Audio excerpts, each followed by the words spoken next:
Throughout these team documentary videos, I've gone through in my mind the most notorious teams for all the wrong reasons in Hell's Kitchen. You got the Season 16 Blue team consisting of just awful human beings, the Season 10 Red team being the most toxic team ever, and the Season 7 Red team being just flat out the worst team in Hell's Kitchen history. But believe it or not, to the most casual HK fans, there still might be one consensus pick on who the worst and biggest train wreck team is, and that is the Season 11 Blue team. A team so bad that it's the main storyline of Hell's Kitchen's longest season, and in some ways, this would be a sign of things to come in the teen seasons of Hell's Kitchen, where the women would dominate the men. So today, I figured it would only be fitting to go through the entire run of the Season 11 Blue team, and all the failures of this team, and why exactly they are so notorious within Hell's Kitchen. Be sure to hit that subscribe and like button to support these videos, and with that, here is the full story of the Season 11 Blue team. Bloody hell, here I go again. 10 new men would enter Hell's Kitchen Season 11 in an attempt to win $250,000 and become the head chef of Gordon Ramsay Pub and Grill at Caesar's Palace. As usual, the chefs would have an opportunity right away to make a good first impression for Gordon Ramsay, and not only that, potentially bond as a team by winning their first challenge. But not only would they lose this signature dish challenge, but the Blue team offered up some truly all-time bad dishes to Ramsay, embarrassing themselves not only in front of him, but hundreds of people watching in the audience. Yeah. With a roasted garlic, smashed potato, and shallots. And how much garlic did you put in there? I put quite some bit of garlic in. Let's have a taste of the garlic in there. No wonder your hair's standing up. Somebody get on the board. Let's go. Where are you going? Where are you going? I'm trying to avoid it, chef. I'm trying to avoid it. I don't want to. These are shrimp and salmon corn dogs. Where's the shrimp? The shrimp's in there. It's made like a sausage. Will you taste that, please? What do you think? Yeah. And what is that, a ribeye? Yes. Why well, would no, you... it's not a ribeye, chef. I think it's ribeye. I'm sorry, chef. You think it's ribeye? I believe it is a ribeye, chef. So you're a lead cook and you haven't got a clue what you're cooking. When you slice into a steak of that quality, you destroy the fibers and the texture because you're stuffing it. Sorry, chef. Did you throw up on that plate? It's fitting that you made this in Vegas because whoever eats that is sure to get the craps, let me tell you. That is a joke. Neither of you deserve a point. Shocking, and you should be embarrassed, young man. Well, see, but at least the Blue team has a chance to bond still as a team on a bus ride. I mean, yeah, they're miserable with no air conditioning, but at least Sebastian will make the ride go faster. Gordon's expectations of us are going to be like so we really got to focus on give Gordon a reason to give a so it's just like no more ego, let's just do what we came here to do. We got to go a little bit above. We just got to remember, it's not to get something down on one station and then he shows one of I want to throw Sebastian right out the window. He just talks too much. They really beat the out of us today was the fact that the dishes were pretty straightforward. Oh my God. Sebastian, time out. Okay, well, all this is over now. It's on to service, which is what really matters the most when it comes to making a great team. And I'll be damned, the Blue team actually completed the opening night service, something that only one other Blue team has been able to do up until this point in Hell's Kitchen. Wait, you're saying that only 2 of the 10 chefs who started this service will be left standing? One Brazino. Zacky Wacky! Hey, come here, you. Zacky Wacky. Chef Zach! Hey, look at me. Zacky Wacky. Sorry, I apologize about that, chef. Yeah, do me a favor. Get out. Yes, chef. Off, will you? Come on, Michael, a bit of energy. Yes, chef. Terrible and embarrassing. The bone thicker than the meat. And if that's not bad enough, they're way overcooked. Horrible. When it's together like, oh, you. Chef, can I please come back, chef? You, for the last time, take him and him and get out. 3 halibut, 1 bass, 1 chicken. What are we going with? The three, 3 halibuts, 1 bass, 1 chicken. What's going? the 3 halibut, 2. Get out. The risotto going up.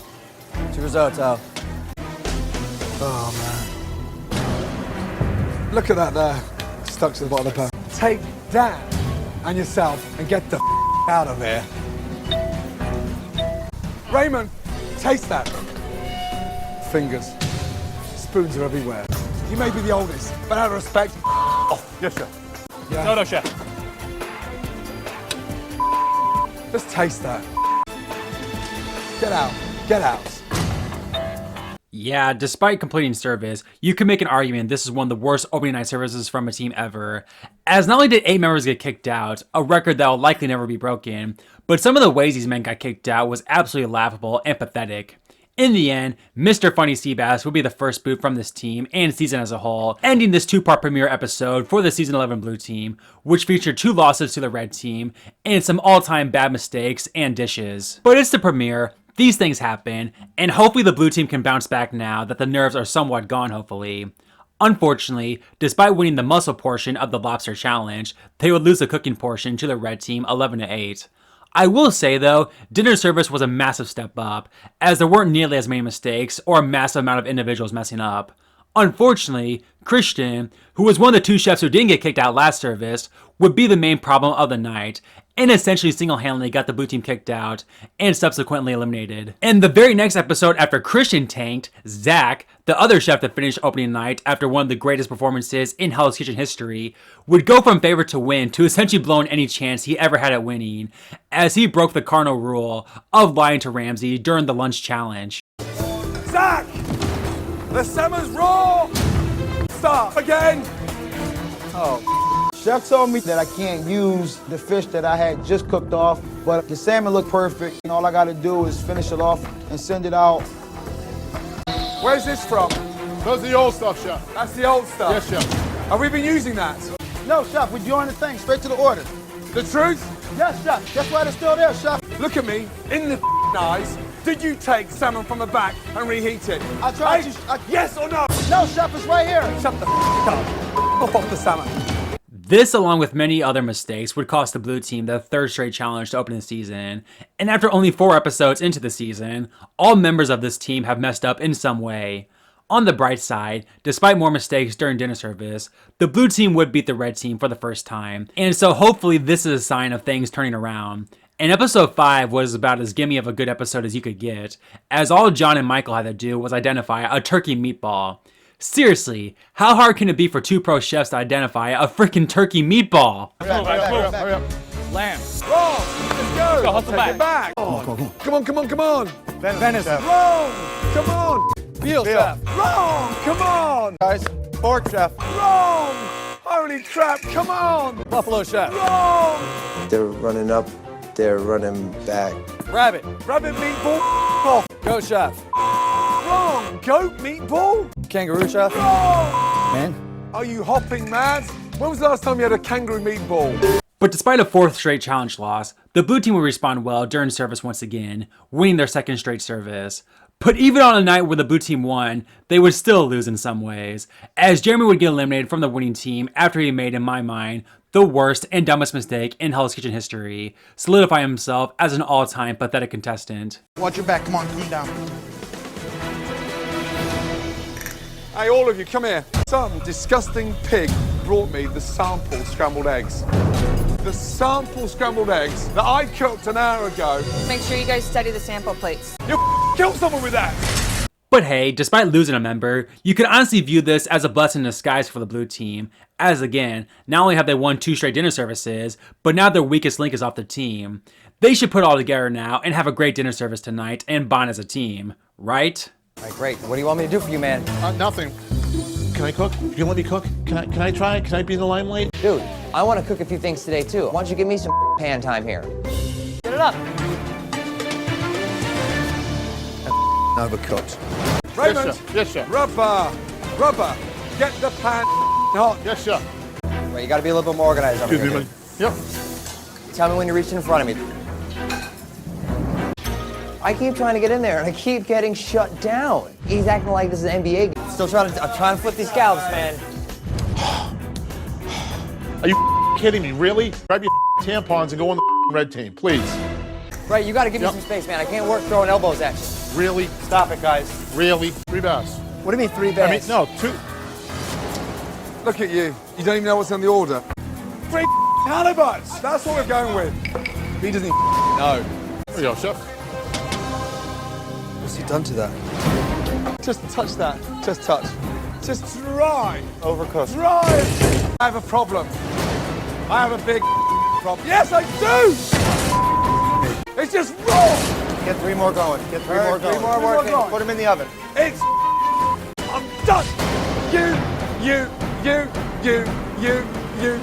get out! Can I drive? Come on, please, Daddy, can I drive? Get the out of my face, would you please? Ray's not saying to me. This needs to stop. Boom! I want to cook too. Please let me cook. Okay, I don't sound like a child. Stop that. You sound like a little bitch. If he starts to sink, you hop in. I tried to hop in. Yeah, but I didn't ask you to. You're interfering with me, bitch. Don't call me a bitch. You're a bitch. Do something about it. Go ahead. Go ahead. Go ahead.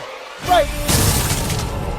Unbelievably, neither Dan or Ray would go home despite them being at the center of arguably the worst overall service of the season, and instead were put on probation, losing their jackets until Ramsey deemed them fit enough to earn them back, which they would do the following episode, as the blue team would win their first challenge of the season. But I think the outcast Dan would have almost rather lost his challenge. We're paintballing, bitches. And the object killed Dan. Take Dan's head off the shoulder. I'm hunting Dan. Bring it on.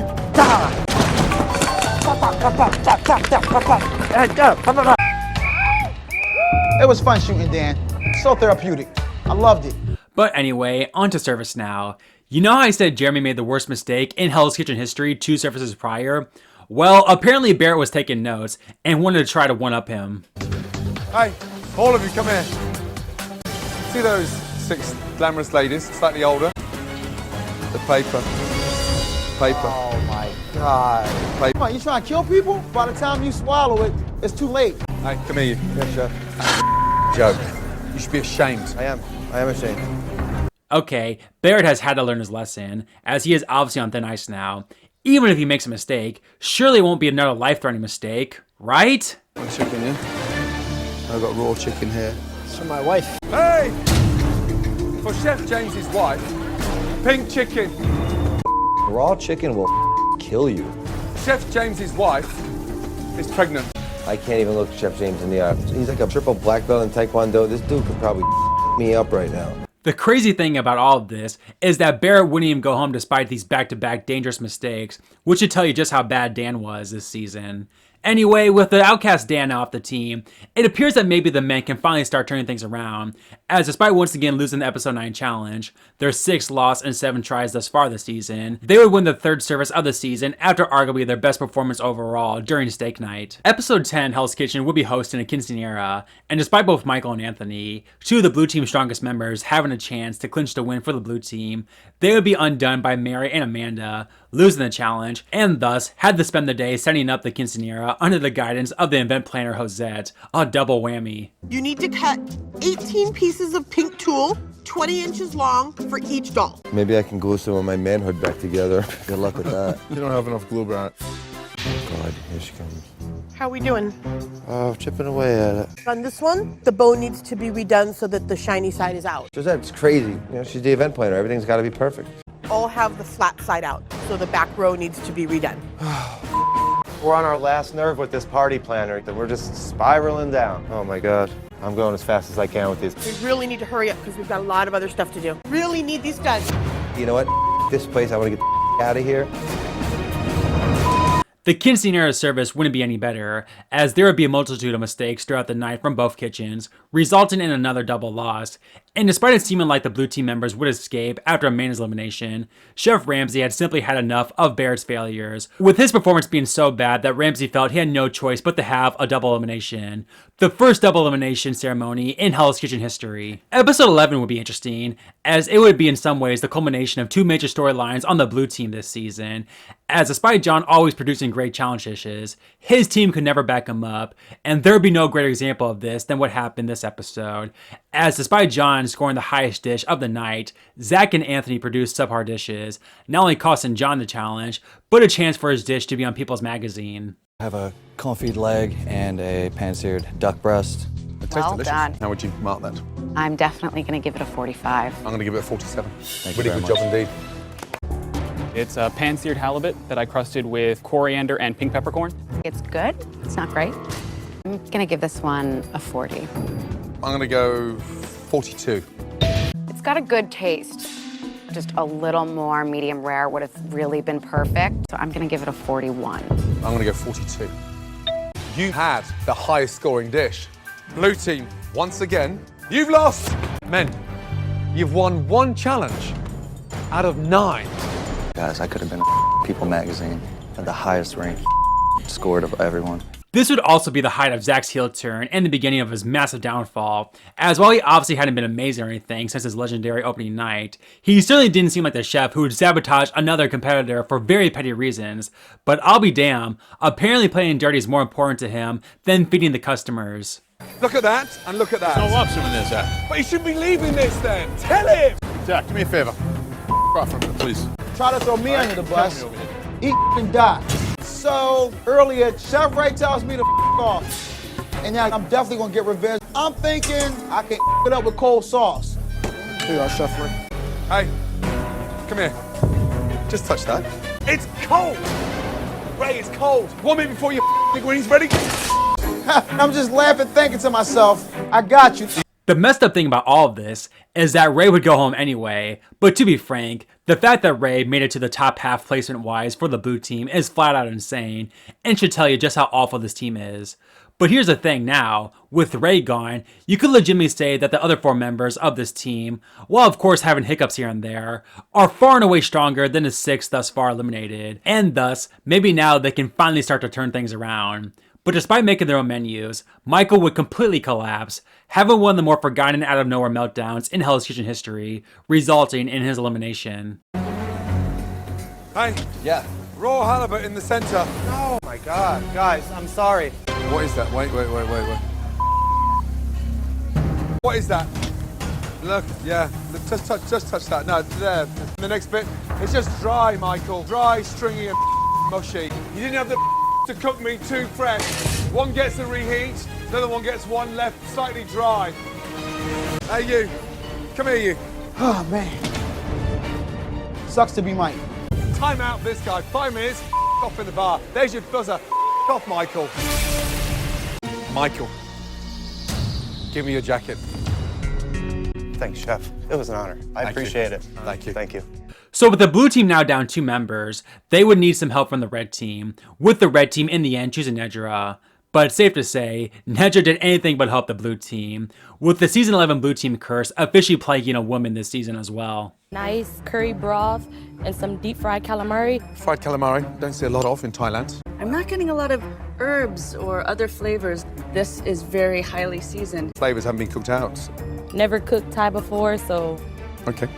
The flavors of the coconut milk. I just think this is remarkable. Like, seriously? Red team or blue team? A red team. What the really? Thank you. Thank you.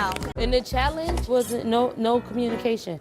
None at all. How can you work dysfunctional? Nedra.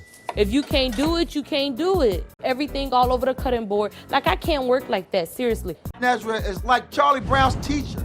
Wah, wah, wah, wah. There is no cleanness over in the blue kitchen. Apps I push out fast as hell. Wah, wah, wah, wah. You know what I'm saying? All of you, come here. Just look. Just look at the mess in here. The disarray. And look. Organize your yeah. Zach. No, there's no Zach. Zach moved out the way. He is a stupid. Okay? Who you think the weakest chef is? Based on tonight's service, it would have to be you. Nope. Nidra, before we even started service, Chef said to Chef James, look at Nidra's station. Hold on, you're not about to beat me down. I didn't disorganize my station. You two did. What? My first risotto come good, then you bring your black ass over there and up my station, then all my risottos goes out. Get it all out now. You two get fight about it. I'm not going up. That. Nedra, you're going up. I'm not going up. You. Blue team. Yes, Chef. Have you reached a decision? Yes, Chef. No, Chef. Nedra completely screwed us on apps. Didn't have her station organized. Chef, I had my station organized. Anthony and Zach rearranged my station 3 times, Chef. Sabotaged you? Yes, Chef.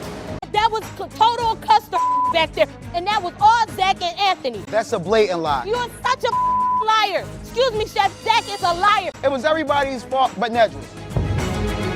Well, hey, Nedra certainly was no amazing chef this season, and with her now gone, maybe the 3 remaining men can at least finish the season strong.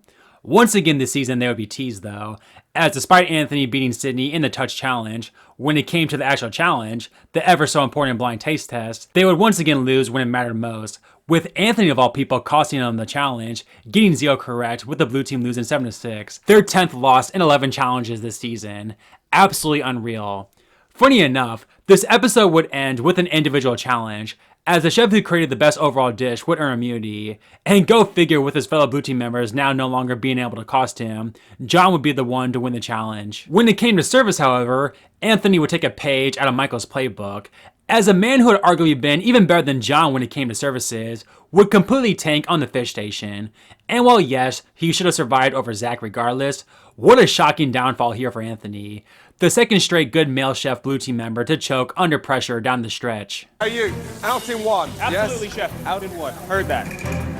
I don't understand a damn thing he's talking about. Scallops out in one, let's go. Uh-oh. Coming up. How many times, stop, have I said, look at me, watch, out in one? Yes, chef. How many times? Too many for me to be forgetting, And chef. you're there fumbling around like an old granny in a hardware store. All of you, come here. Touch that. It's overcooked. Come on, Anthony. The lobster should be like butter. Yes, chef. Halibut's raw. Anthony, hey, all of you, come here. All of you, come here. Look at this. Yeah, no, just touch it. Just touch it inside. Cold and raw. So once again, the blue team was down 2 members, and thus another red team member would have to join them, this time it being Janelle. And go figure with the best chef of the season on their team now. That's what it would take for the blue team to double their challenge win total, winning the final challenge of the season in the communication challenge, only their second win in 12 freaking attempts. While service wasn't bad, unsurprisingly, Zach was the main problem of the kitchen that night, with him being kept around for the sole purpose to suck tonight and get eliminated. And thus the blue team sucks narrative that had been a theme for 16 episodes now had come full circle, as the standout John would be the only original blue team member to earn a black jacket this season. And with that, that is the entire story of the season 11 blue team. Again, while not as ugly as say the season 10 red team or season 16 blue team, they definitely had their moments of petty and awful behavior. And while not as bad as the season 7 red team or other bad teams for that matter during services, they really had any good ones, with certain chefs this season making some all-time bad, dumb, and flat-out dangerous mistakes. Not to mention that even the better members early on completely fell apart down the stretch. But of course, what really makes them stand out is the challenge failures. Again, only 2 wins out of 12 challenges all season, a record that will likely never be topped. And it literally took the winner of the season to come over to the blue team to double their challenge victory. And not only that, but the curse of the blue team carried over into other aspects as well, as Nadja completely collapsed in her sole episode on the blue team, and John would have one of the biggest leadership choke jobs in Hell's Kitchen history at the Final 4 pass, finishing as a 3rd placer this season, when he likely would have won with even just a halfway decent leadership run. Again, while the hardcore fans will likely always think of certain other teams as the worst team in Hell's Kitchen history, it's hard for the casual fan to ever forget about the other failures of the season 11 blue team. And in all honesty, I can't argue with anyone who thinks they are indeed the worst team in Hell's Kitchen history. So there you have it, guys, the story of the season 11 blue team. Please be sure to hit that subscribe and like button to support me after doing these trainwreck team videos, as trust me, it's hard to write and edit about all these failures, so the support would be a lot. Let me know what team in Hell's Kitchen history is indeed the worst for you in the comments below. And with all that said, take care everyone, and I'll see you next time. Get out of there.